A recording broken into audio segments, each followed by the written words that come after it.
आप नेताओं को सिर्फ अपना मत देने के लिए हैं, उनसे आप अधिकार नहीं मांग सकते हैं।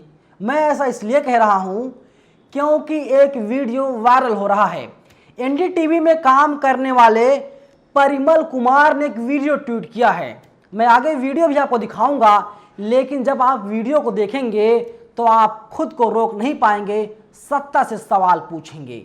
नमस्कार, मेरा नाम है नवीन कुमार नंदन और आप देख रहे हैं नेशनल दस्तक। परिमल कुमार ने ट्वीट किया है, इन्होंने लिखा है बीमार लाचार वक्त की मार, ये मरीज हैं, बात हुई पता लगा, इलाज एम्स में चल रहा है। हालात का ज़्यादा इल्म नहीं पर मजबूरी होगी, जब आंख लगी तो बगल में आवारा कुत्ता भी लेट गया। वीडियो एम्स के सामने के सबवे में बनाई गई है। सोचिए, ये नेता नहीं है, ये विधायक नहीं है, ये सांसद नहीं है, ये पन्ना प्रमुख नहीं है, ये ब्लॉक प्रमुख नहीं है, ये आम जनता है। और जनता सिर्फ अपना मत देती है। मत देने के बाद जनता कोई काम नहीं रह जाता। जनता जो चाहे वो करे, जनता जहाँ चाहे वहाँ इलाज कराए। सरकार से कोई मतलब नहीं है। सरकार से मतलब सिर्फ इतना होता है, सरकार आपको अच्छी सुविधाएं नहीं दे पाएगी। सरकार खुलेआम इस बात का ऐलान भी करती है। वैसे वीडियो जो देखा आपने, ये वीडियो देश के सबसे बड़े सरकारी अस्पताल दिल्ली एम्स के बाहर का वीडियो है। ये व्यक्ति लेटा हुआ है, पता नहीं चल पाए व्यक्ति कहां से आया हुआ है, लेकिन इस बात को मैं दावे के साथ कह सकता हूं, ये व्यक्ति उत्तर प्रदेश, बिहार या झारखंड, मध्य प्रदेश का होगा। ये व्यक्ति दिल्ली का तो नहीं है। दिल्ली का होता तो शायद अपने घर पर पहुंच गया होता, लेकिन ये सबवे पर लेटा हुआ है, इसके बगल में एक कुत्ता लेटा हुआ है। सोचिए, कांग्रेस की सरकार थी, कांग्रेस सरकार ने दिल्ली में सबसे बड़े अस्पताल का निर्माण करवाया। भारतीय जनता पार्टी के जब नेता बीमार होते हैं, वे लोग दिल्ली एम्स में आते हैं। मैं आपको बता दूं, अटल बिहारी वाजपेयी की मौत भी दिल्ली के यानी देश के सबसे बड़े अस्पताल दिल्ली एम्स में हुई थी। तो सोचिए, दिल्ली एम्स की तस्वीर ऐसी है कि देशवासियों की तकदीर खराब कर रही है। इस बात को मैं जिम्मेदारी के साथ कह रहा हूं, क्योंकि दिल्ली एम्स में सुविधाएं तो हैं, लेकिन उस हिसाब से नहीं है जिस हिसाब से हमारे देश की जनता उम्मीद लगा करके दिल्ली एम्स में इलाज करवाने के लिए आती है। सोचिए, क्या हर राज्य में दिल्ली एम्स जैसे अस्पताल नहीं बनने चाहिए? लेकिन इस पर बात कोई नहीं करता। टीवी मीडिया भी बात नहीं करती। वैसे टीवी मीडिया से आप लोग ज़्यादा उम्मीद भी मत रखिएगा, क्योंकि टीवी मीडिया तो सरकार की भोंपू है। सरकार जो कहती है, टीवी मीडिया वाले वही काम करते हैं। सोचिए, कभी आप कल्पना कर सकते हैं जहाँ पर आप सोएंगे, आपके बगल में कोई कुत्ता लेटेगा, तो क्या आप लेट पाएंगे? बिल्कुल नहीं लेट पाएंगे। मैं भी नहीं लेट पाऊंगा। लेकिन मजबूरी और हालात क्या नहीं करवाती। देखने में व्यक्ति सज्जन लग रहे हैं, लग रहा किसी अच्छे परिवार से हैं, लेकिन इनके पास इतना रुपया नहीं है कि ये किसी होटल में जाकर रह सकें। और होटल में जाकर रहेंगे कैसे? क्योंकि इनका मरीज जो है वो अस्पताल में भर्ती है, उसका वहाँ पर इलाज चल रहा है। बीते कई दिनों से इनका पेशेंट भर्ती है, इसी की वजह से कहीं जा नहीं सकते। लेकिन सरकार तो इतना कर सकती है कि रैन बसेरा बनवा दे, सरकार इतना कर सकती है रहने के लिए कोई व्यवस्था करा दे, लेकिन कोई व्यवस्था नहीं है।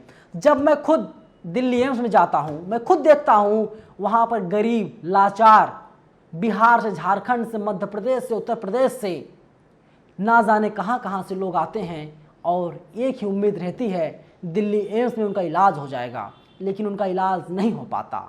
वैसे भी खबर ज़्यादा व्यूज़ नहीं ला पाएगी, ज़्यादा लोग पसंद नहीं करेंगे, क्योंकि आपसे आपके हित की खबर है।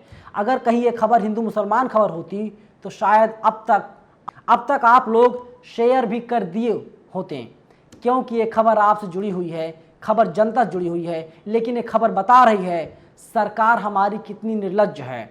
दिल्ली में जो सरकारें हैं, केंद्र की और दिल्ली के राज्य की, यानी मुख्यमंत्री हैं केजरीवाल साहब भी मस्त हैं। हनुमान चालीसा करने से उन्हें टाइम नहीं मिलता।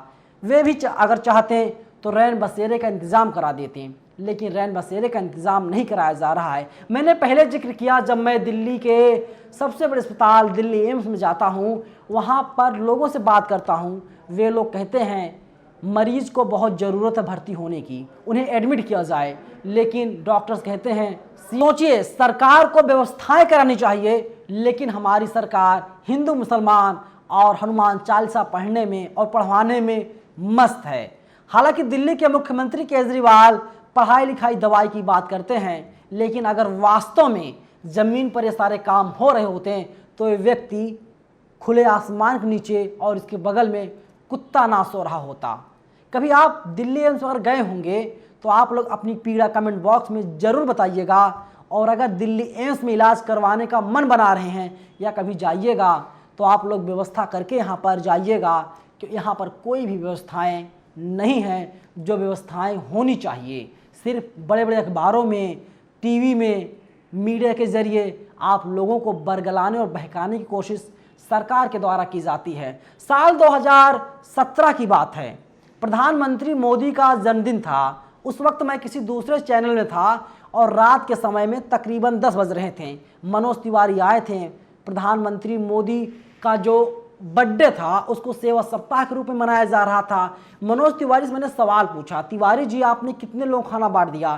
तिवारी जी ने कहा तकरीबन 200 लोगों को। मैंने कहा केंद्र में आपकी सरकार है तो आपको कोई ऐसी व्यवस्था करनी चाहिए, अगर आप आज 200 लोगों को खाना बांटे हैं, ना जाने कितने लोग अभी भूखे सो रहे होंगे। तो केजरीवाल जी सीधा सीधा मुझे धमकाने लगे। तो मनोज तिवारी खुलेआम मेरी योग्यता पूछने लगे, मेरी पत्रकारिता पर सवाल करने लगे। सोचिए, जब इन नेताओं से तीखे सवाल पूछे जाते हैं जो सवाल आपके हित से जुड़े हुए हैं, तो मनोज तिवारी जैसे लोग सवाल का जवाब नहीं देते बल्कि आपकी योग्यता पर सवाल खड़े करने लगते हैं। इसका मैंने जमकर विरोध भी किया था, लेकिन सत्ता में वे लोग बैठे हुए हैं, होना क्या है? कुछ भी नहीं होना है। तो सोच लीजिए, जब हमारे देश में ऐसे ऐसे नेता बैठे हुए हैं, सवाल पूछने पर पत्रकार की योग्यता, मेरी योग्यता पूछने लगे थे। मैं ऑन द रिकॉर्ड कह रहा हूं, मनोज तिवारी जी आप इस बात को झुठला नहीं सकते। अगर आप वीडियो को देख रहे हैं तो ऐसे तमाम बीजेपी के नेता हैं। वैसे मैं आपको बता दूं, पूर्व केंद्रीय स्वास्थ्य मंत्री हर्षवर्धन, डॉक्टर हर्षवर्धन जब दिल्ली एम्स में आते थे 3-3 घंटे तक बैठे रहते थे, और जब हम लोग घेरते थे सवाल पूछने के लिए, डॉक्टर हर्षवर्धन जी सवाल का जवाब दे दीजिए, तो हर्षवर्धन साहब सवाल का जवाब नहीं देते थे। कई दफ़ा ऐसा हुआ जब मैंने खुद सवाल पूछा डॉक्टर हर्षवर्धन से, डॉक्टर हर्षवर्धन ने कहा मेरे पास समय नहीं है, मैं मीडिया के सवालों का जवाब नहीं दे सकता। और वही डॉक्टर हर्षवर्धन 3-3 घंटे तक दिल्ली एम्स के अस्पताल में आकर के प्रोग्राम को अटेंड करते थे। इस सवाल का जवाब इसलिए नहीं देते थे डॉक्टर हर्षवर्धन क्योंकि उन्हें पता था सवाल जो होंगे बड़े तीखे होंगे और उन सवालों का जवाब डॉक्टर हर्षवर्धन नहीं दे पाएंगे। फिलहाल वे केंद्रीय स्वास्थ्य मंत्री नहीं है, लेकिन मैं अपने अनुभव आपसे साझा कर रहा हूं। इसीलिए कर रहा हूं, इन नेताओं को, इन मंत्रियों को, इन तमाम सांसदों को दिखाई देता है कि किस तरीके से दिल्ली एम्स के बाहर लोग मजबूर हैं, लाचार हैं, बाहर सोते हैं, बगल में कुत्ता सोता है, ठीक तरीके से मरीज को इलाज नहीं मिल पाता, लेकिन ये लोग उसी वक्त अपनी आंखों पर पट्टी बांध लेते हैं, इन्हें दिखाई ना दे। फिलहाल इस वीडियो में इतना ही, लेकिन पूरी खबर को लेकर के जो मैंने अपने विचार शेयर किए, विचार कहना तो ज़्यादा उचित नहीं होगा, बल्कि जो अनुभव मेरे थे इन नेताओं के साथ, इन मंत्रियों के साथ, उस पर लेकर के आप लोगों क्या विचार हैं, आप लोग अपने विचार कमेंट बॉक्स में हमें ज़रूर बताइएगा। शुक्रिया। नेशनल दस्तक की आपसे गुजारिश है कि अगर इसको बचाना चाहते हैं तो नेशनल दस्तक को सब्सक्राइब करने के लिए रेड कलर के सब्सक्राइब बटन को दबाएं, फिर बेल आइकन की घंटी दबाएं। नेशनल दस्तक को बचाने के लिए बहुत जरूरी है कि हर खबर को शेयर करें, लाइक करें, कमेंट जरूर करें।